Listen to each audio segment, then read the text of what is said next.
Okay, welcome everybody. I'm Brother Francis E. Revels-Bey, and usually I have a podcast every Thursday called Clear Blue Radiance.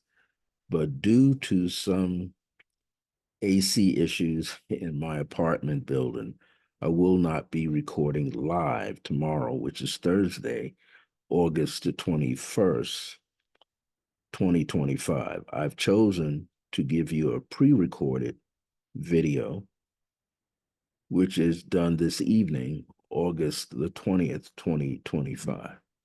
Now, many of you know that I've been a spiritual counselor over the past 40 something years, almost 50 years, and I enjoy helping people like yourself have greater clarity in your life.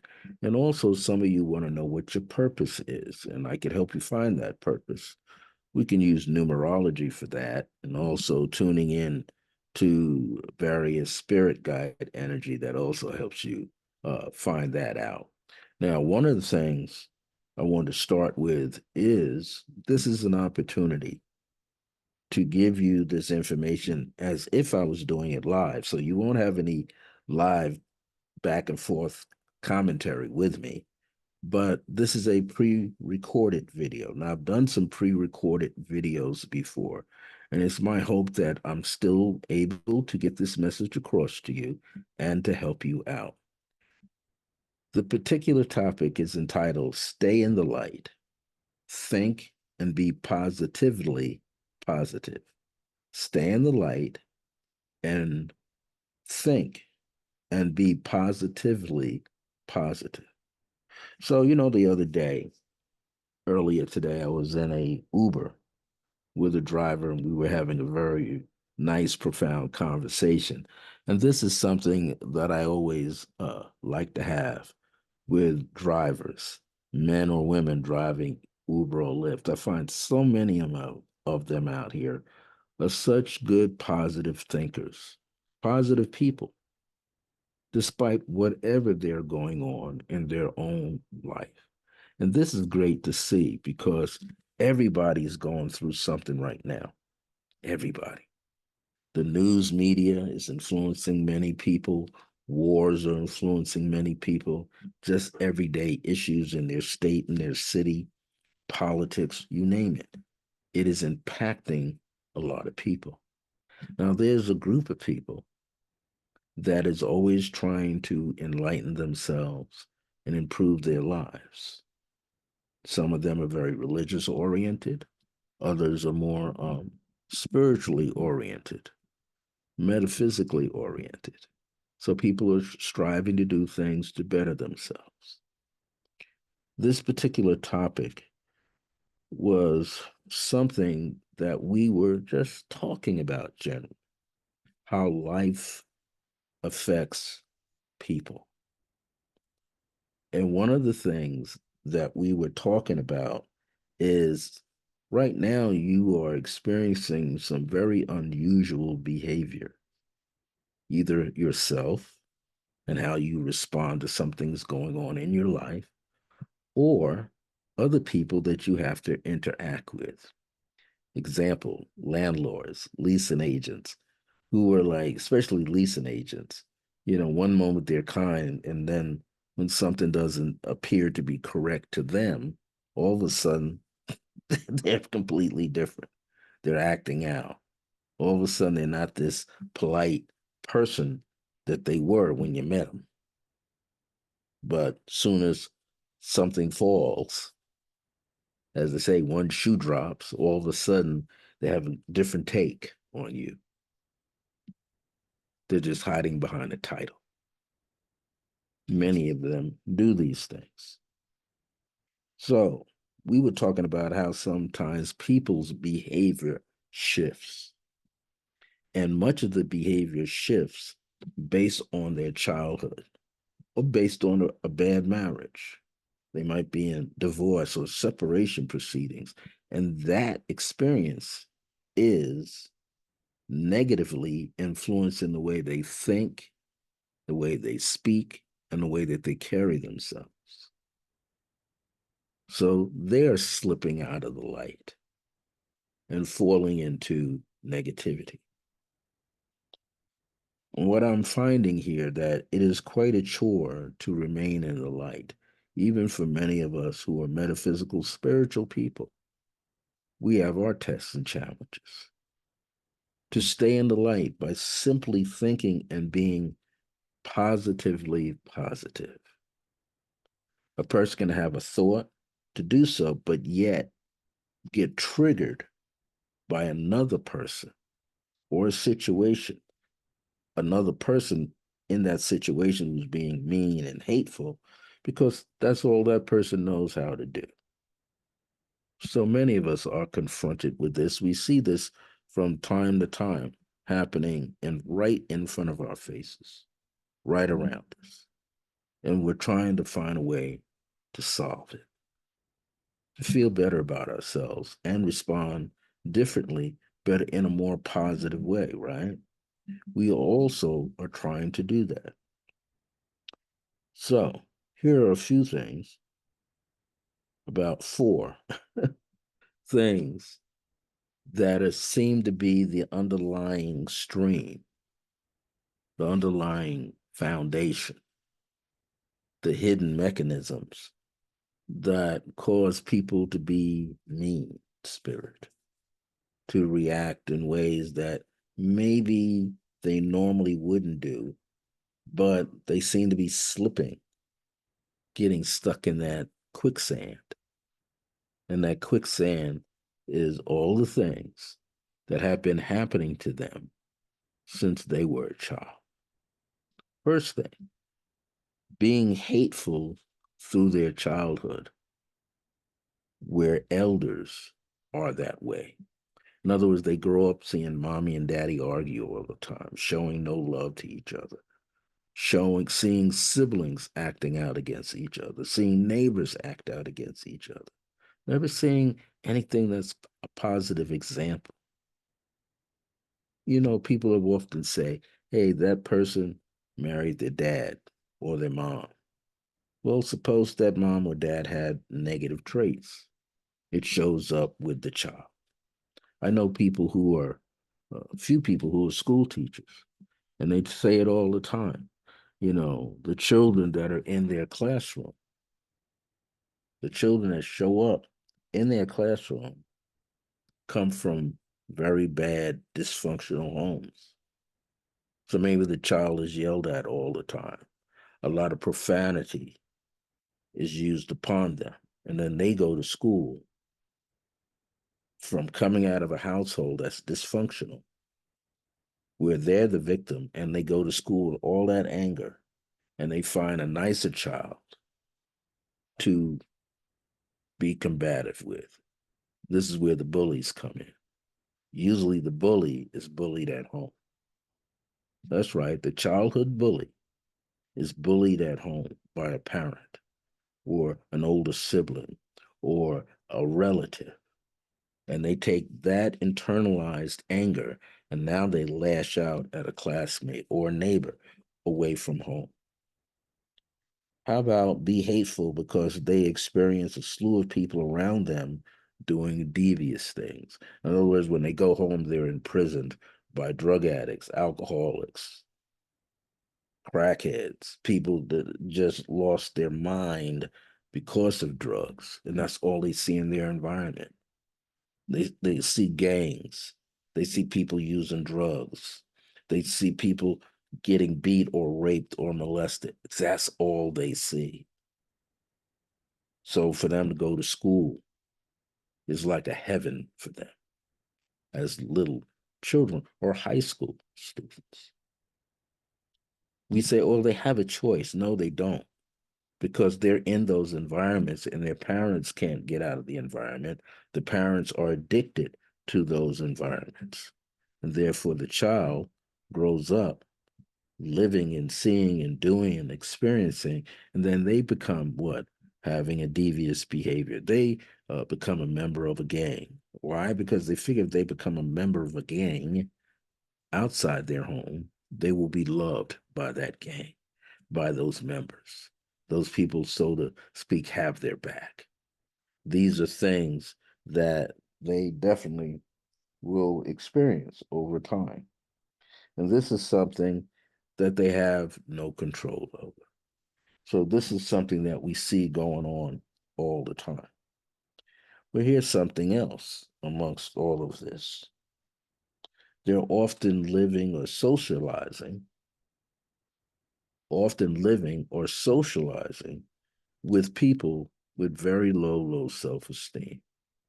They're around people who don't have big dreams.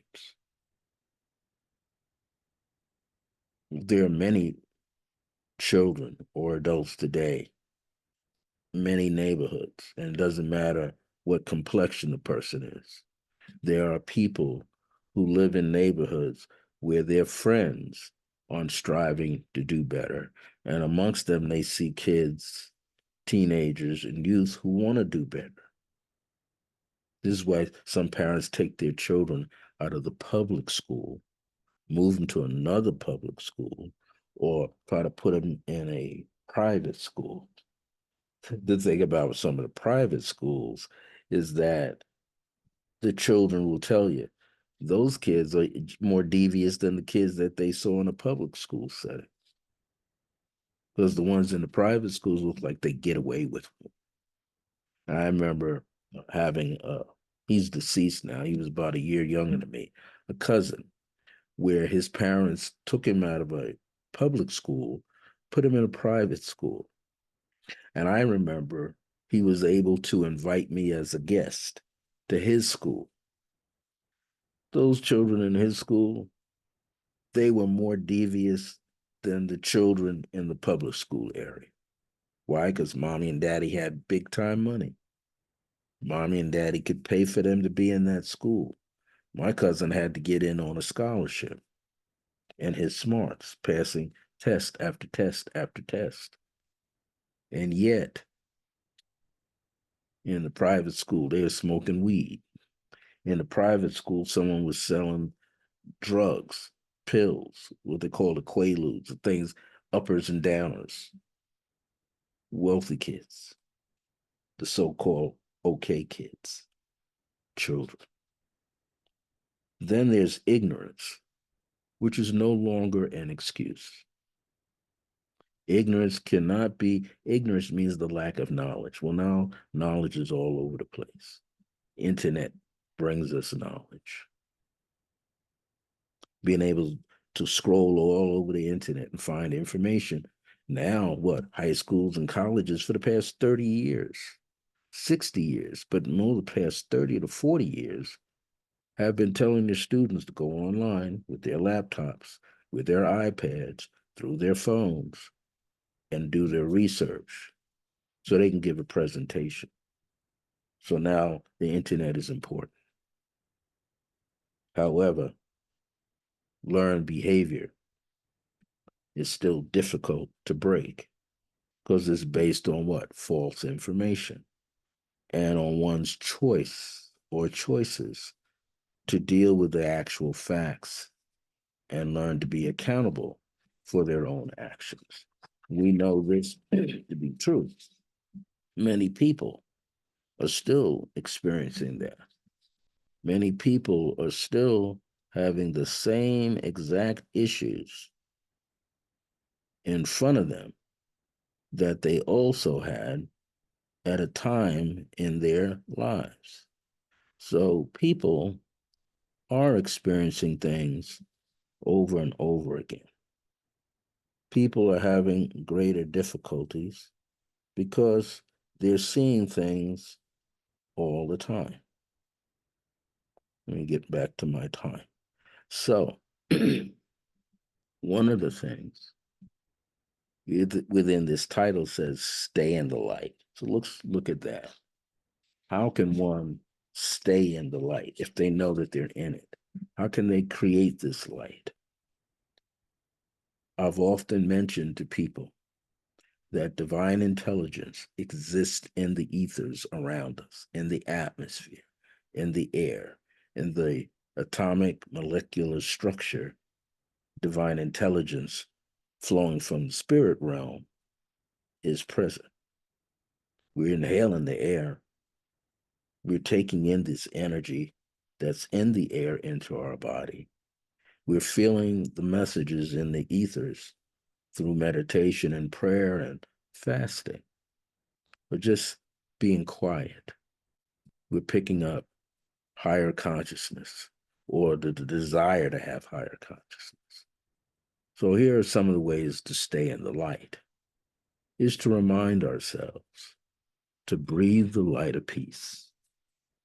Remind yourself to breathe the light of peace and calmness, to be centered, to not overreact to something, even though it feels bad, even though the external experience is not good.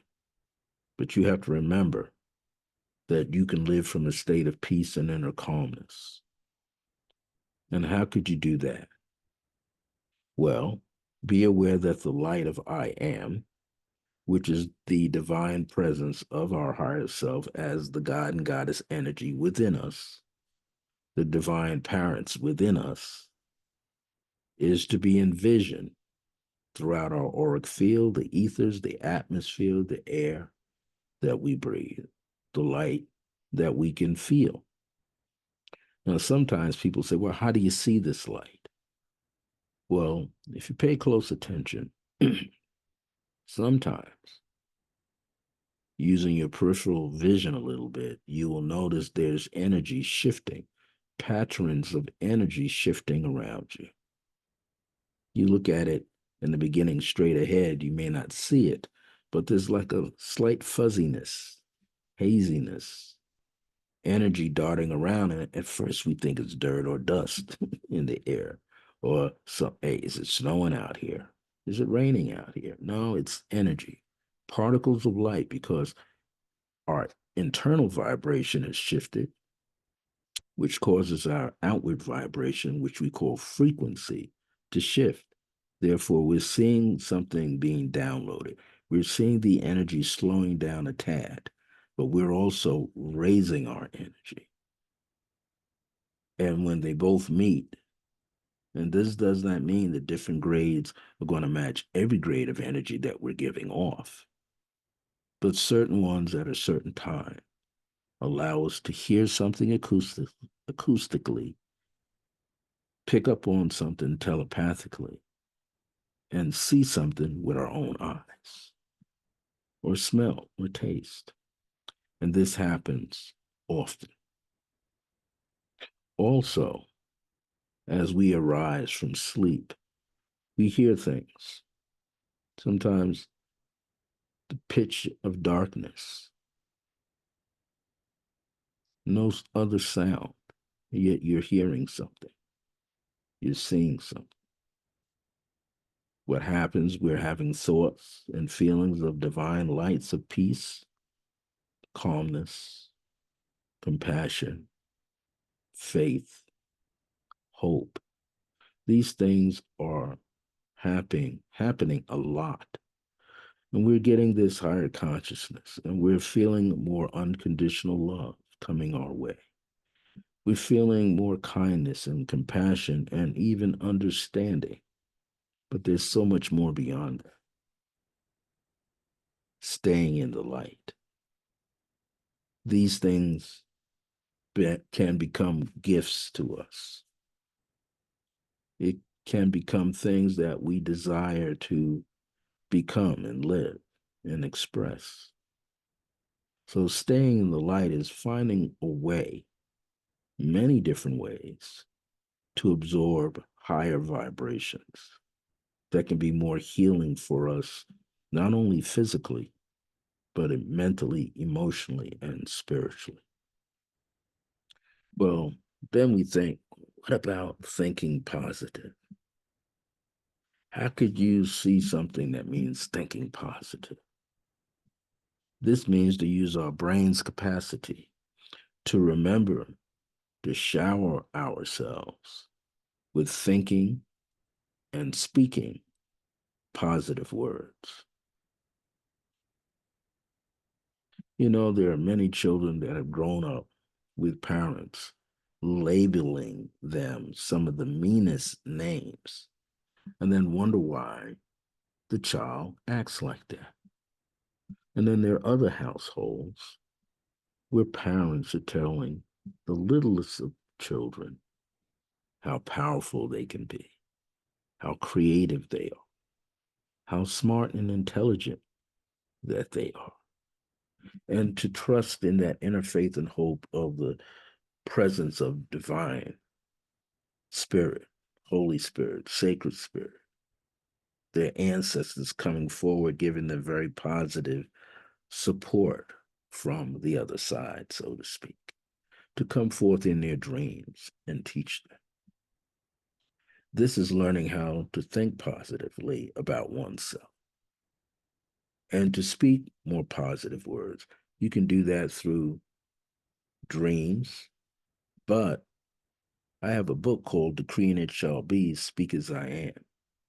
You learn it through meditation, hearing the inner call of light, of positiveness in your life, learning how to affirm something where you say, well, I here now affirm that in each moment of my life, not only am I thinking positiveness, but I'm speaking positive words over my life, into my life. And I'm embracing those positive words.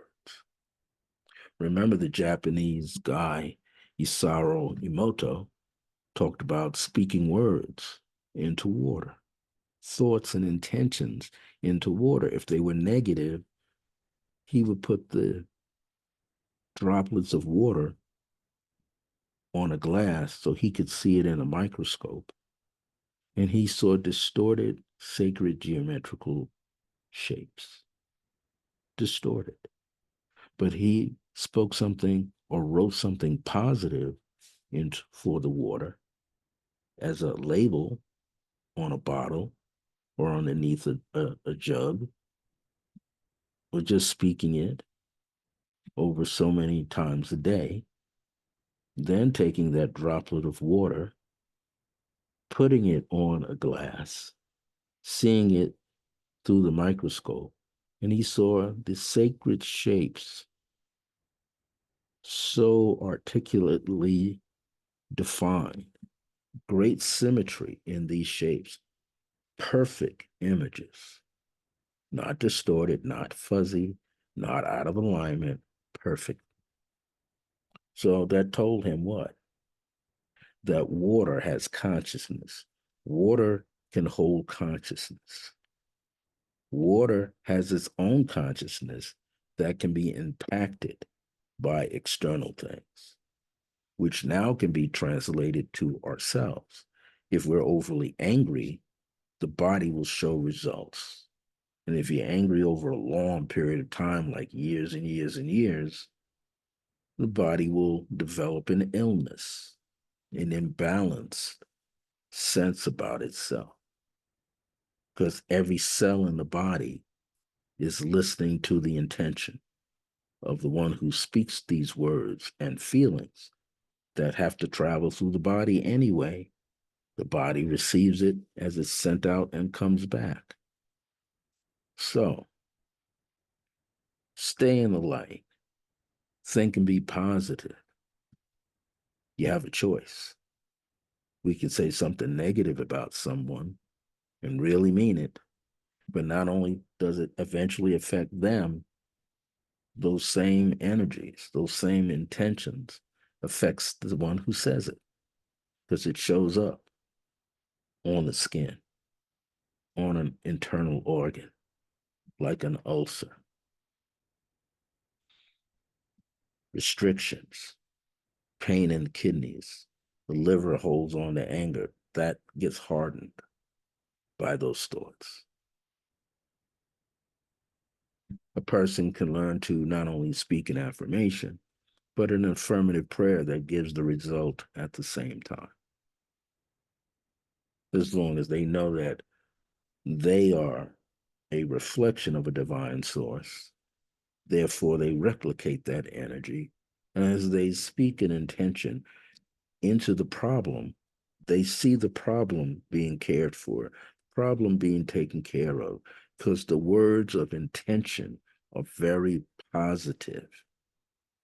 and therefore can only attract more positive energy and light into the situation. So the person doesn't have to worry about how something's being taken care of.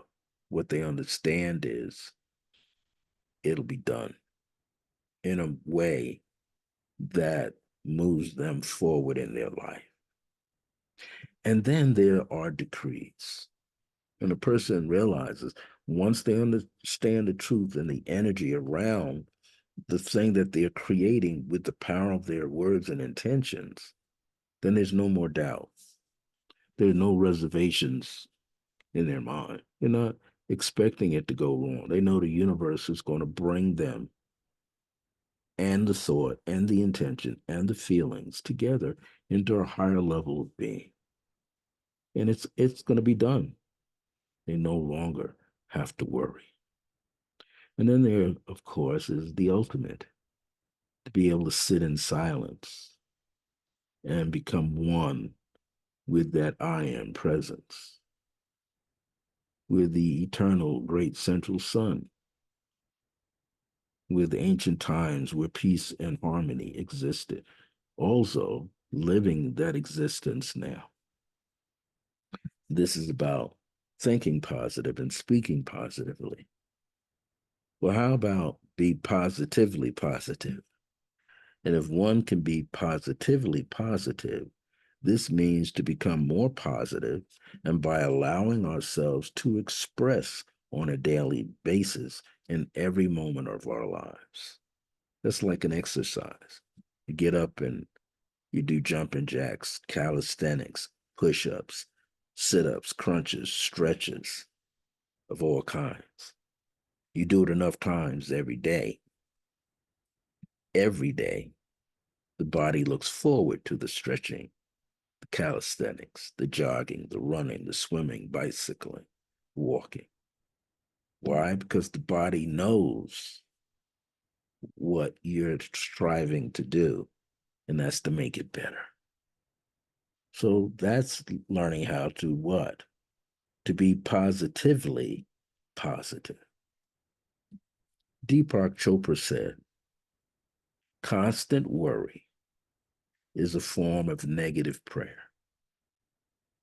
So constantly thinking positive is an action of positive prayer. Positively positive. So when you do this, you become more positive, and that which you didn't think was going to work out begins to work out. Roadblocks dissolve. Hurdles dissolve. You no longer speak against yourself. You speak for yourself. And this creates change. No more difficult moments. Only change. Only change. Only change can happen. And it has to be positive.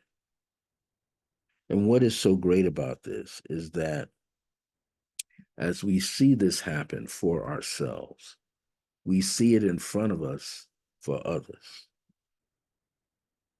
We realize you don't have to prove anything to anyone else. You only need to see it for yourself. You don't have to prove anything to anyone else. You only have to see it for yourself. And what happens when you see it for yourself? You're living in the present moment.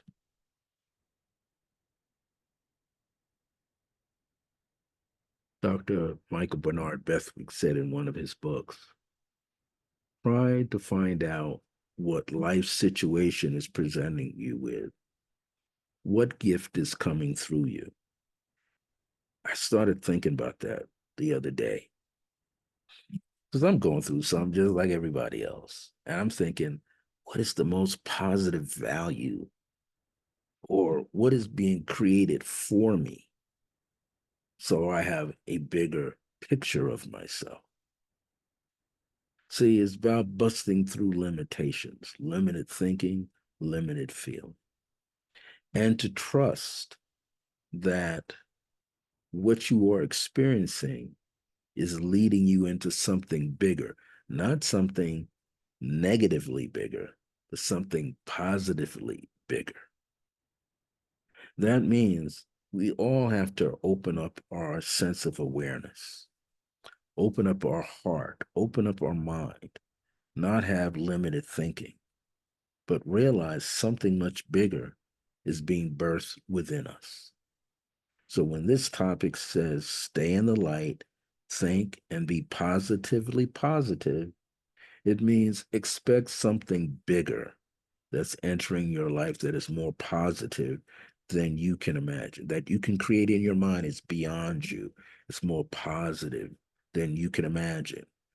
This energy is flowing around us. It's beneath the soles of your feet. It can be felt in your hands. It can be tasted when you eat. When you take in the sunlight, you're eating the sun. You're feeling more positive. You're feeling more energized.